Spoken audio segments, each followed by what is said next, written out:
Dunia kita andai kata diambil oleh orang lain, itu sebenarnya adalah simpanan abadi kita di Al-Qantarah, besok kita tagih. Ya, di hadapan Allah kita akan bermasalah, kita akan menuntut dia di hadapan Allah. Kalau kita mati terbunuh, alhamdulillah sudah ada yang menanggung dosa-dosa kita, dan akan ada orang yang mentransfer pahala ibadahnya untuk kita di hari kiamat. Pada hari kiamat nggak ada kesempatan lagi untuk beribadah kan, tapi kita bisa peroleh ibadah tanpa melakukannya, karena ada orang yang mentransfernya kepada kita, yaitu orang-orang yang pernah menzalimi kita, pada darah kita, harta kita, keluarga kita, atau kehormatan kita.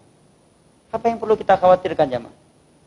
Kata para ulama, andai kata kita mati kelaparan, kita nggak berdosa dan tidak berbahaya. Yang bahaya itu kita mati su'ul khatimah, mati bukan di atas tauhid, mati bukan di atas sunnah, mati bukan di atas ketaatan. Ini yang bahaya. Nah, karena Nabi menyatakan yub'atsu kullu 'abdin 'ala ma mata 'alaihi. Setiap orang itu akan dibangkitkan sesuai dengan kondisi matinya. Hadis dari Imam Muslim dari Jabir bin Abdullah radhiyallahu anhuma. Dan Nabi sallallahu alaihi wasallam juga bersabda, "Innamal a'malu bil khawatim." Amalan itu dengan penutupnya. Hadis riwayat Al-Imam Al-Bukhari dari Sa'd bin Sa'di radhiyallahu anhu. Dan Allah menyebutkan keutamaan orang yang mati di atas husnul khatimah. Mati dan dia masih istiqamah di atas agama Allah. Allah berfirman, "Innal ladzina qalu rabbuna Allah tsumma istaqamu tatanazzalu 'alaihimul malaikatu alla takhafu wa la tahzanu wa abshiru bil jannati allati kuntum tu'adun nahnu awliya'ukum fil hayatid dunya wa fil akhirah." Bahwa orang-orang yang menyatakan Allah adalah Rabbnya, menjalankan konsekuensinya, dan mereka istiqamah di atas itu, turun malaikat-malaikat Allah dari langit kepada mereka. Kata para ulama tafsir, maksudnya adalah ketika dia dicabut nyawanya. Malaikat maut sudah ada di sisinya. Dia sudah melihat malaikat maut di sisinya ingin mencabut nyawanya.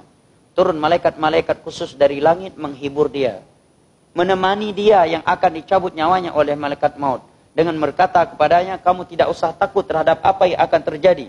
Engkau tidak usah bersedih terhadap apa yang telah berlalu. Dan bergembiralah engkau dengan syurga yang pernah dijanjikan untukmu.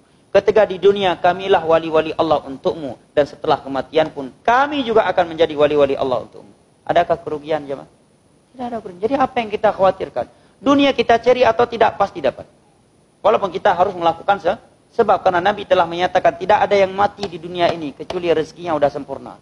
Kalau rezeki dia belum dikonsumsi secara keseluruhan, pasti dia nggak akan mati. Tidaklah mati seseorang, kata Nabi, melainkan rezeki dia sudah diberikan sempurna. Dia telah mengkonsumsi, telah mengambil seluruh jatahnya. Kalau belum, dia pasti belum mati.